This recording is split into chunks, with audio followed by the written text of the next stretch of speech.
Voi khat chu farm upato taka hian varak chhung bua hi an chenga varak nu ber chuan tui op trewa a tui op te pawh chu an keu trep tawh ani zi khat chu khua nuam hle a tui op te chu an lo keu sap sapa varak no te hmel tha tak tak paruk lai an lo chhuaka mahse a tui zinga pakhat chu adang song ain aliana keu pawh ala keu ve lova varak nu ber pawh chuan a tui pasarih na chu engtik laia a tui nge a chhuak zo tawh lova he tui hi hetah hian engtin nge alo awm theih a ti nip niapa chu tui chhungah chuan la keu ve lo pakhat a awm khiau bawk si a varak nu ber chuan ka tui dan a dik lo em niang di in a in ngei tua mahse ngei tuai buaina hun a nei tam ta lo a tui chu a tawp a lo keua mahse chu varak no te chu a dang lam bik hle a hmul te chu football rawng ania varak nu ber chu a ril ru a ha ru hle varak no te piang hnu ber chu a thang duam bera anu chu a rukin a lungai em thung ani he varak mel chatak hi ka fa ani thei don emoni le ati ril ru nau lau thina a fa piang hnu ber chu lungoi lo takin a ena alu a thing na thina nie chu varak vut buak rawng chu varak dang te nen khai khin chuan a hmel a chebi ka a unau te a in thil a ei hnim zawka a than khalh zur le ngala varak dang te aya a hmel chiat bik awang chuan varak football rawng chu a lungai ru ta hle maya a unau te lein an in fiampui ve duh si lo a chet dan a dang lam bika farm a varak dang song te chuan an nui zat em ani a lungai in mal riawin a in hria a nui rawh chuan a hnem hrama varak khawngei thlak hmel chete enga ti nge midang ai hian i dang lam bik viau le a ti thin varak hmel chhia chuan hreawm a ti zual zela zan lamah phei chuan tuma hmuh lo laiin a tap ro keuh thina tuman an duh ve lo a ngaia tuman min hmangei lova min nui zat vek hi a va hreawm em enga ti nge ka unau te aya ka dang lam bik le tiin poiti takin a tap ro keuh thin ani ni khat chu ni chuah vele a chhung te tlan bo san dai turin an chen na farm atang chuan a chhuaka dil te lo awmah hian a chawla chuta savalo awm hnenah chuan keimah anga hmul vut buak rawng varak hriat in nem tin a zawta mahse sawa zawng te chuan an lu an thinga nang anga varak hmel chhia hi kan hlum ngai lo reng an tia chuti chung pawh in varak hmel chhia chuan ama ang anom a ring tlata beidong lowa ama ang zon hmu atuma midang a hmu piang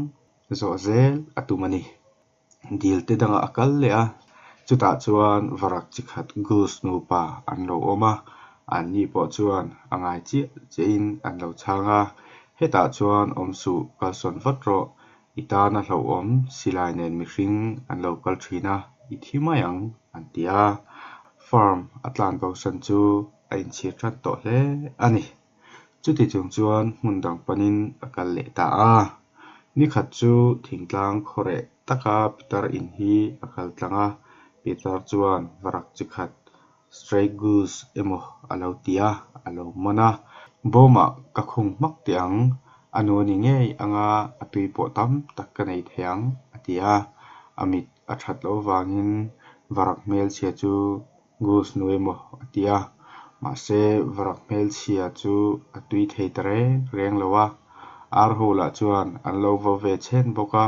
longai rengmah rawh tui i nei lo chuan pitar hian i ngawnga a rek anga bela a chhuang dei ang che an tia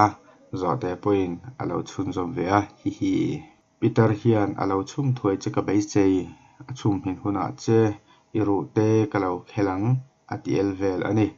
varak ra thei hmel chetak chuan a din hmun chu a hlo em awangin engmah a ei thei lova pitar ah chuan thinrim takin chaw a pe treuh tui i nei thei lo chuan hmanhmawh takin thil hi ei vak la i thau ngei tur ani a tia varak mel chia chu abei dong tak ku towa lo wang po hian ka thidon tho nei hi tuai matal chuan min la mangai ve ka bei sei ati chuai raya zan khat chu pitarin akhung na bom chu ain honga rang takin atlan chuak a tuna chuan azalen le ta a ama chawin a om le ta a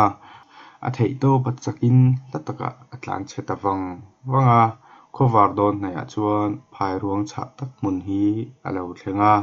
tu man min du lo chuan helai hian kum khuain kabirum mayang atita a cholai hmuna chuan ei tur atama ama chawin omma se ama ai chuan a hlim zawk ani tu khat chu ni chhuwa hlima hian a chunglam boruak a sava mawi tak thlok siau hi a hmua chung sava te chu var mawi tak ngawng sei tak mui eng thlai tak nei ania chim lama an pem don ni na lang varak mel chia chuan chung sava te chu mawi te tak le ngai sang takin a thlir dewa ni khat chau talpo an maniang hani ve ila o ativang mai ni classic alo nia phai ruang hmuna tuitleng te chu lo khanga varak khongai thlak tak chuan vur om lo na lama chazong turin a chen na lai chu akal sana thui tak akal nu chuan a chau em awangin leya chuan a boka chutia a bok chu lo nei tuin alo hmua akor iptelian taka chuan a thun ta dei maya ka fa te tan ka hon sak te ang anin en kol ro se e khai a khong vekani hi awa khongai thak em atia lo nei tuina chuan varak khongai thak chu tuat taka en kol ania no pang fel tak tak te awangin vurzinga thimei tur kha atam chhuwa phani thal alo ni chuan varak khongai thlak chu alo thang lian to hle a lo nei tu chuan angai tu fanga dil te hian ka chhuwa zalen tiang atia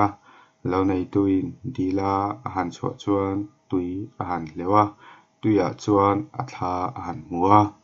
kaloin thlak vek to ni hi keima po kain hre ne mole a falau om ve atia chutia tui hleu bar lai chuan a chung lama chuan vatok rual mawi tak hi marram panin an lo thlok siawa chulai dil te chuan an lo chola varak mel chein a hmu chuan chung vatok te chu a an puyan ni ti hrenga la a rual pui vatok dang te nen chuan thiana anin siam nga la nangang bokin vatok kan yesin khuya ngei seilen ibiruim ni antia varak emo inti vatok moi tak lo ni reng chuan hlim emin thon thu sei tak ani kala hrilang cheu atita tuna chuan a thian te nen hlim takin tui an cheng ho dial to a hmul vut buak rong ni thin kha a puitlin hnuwa lo var ta nena tuya a cheng lai mutu tan chuan vatok dang zong ai puin a mawi bikin hriat ani ni khat chu lui pakhat tui an lo chen lain no pang rual khat hi an lo kala en teu salaya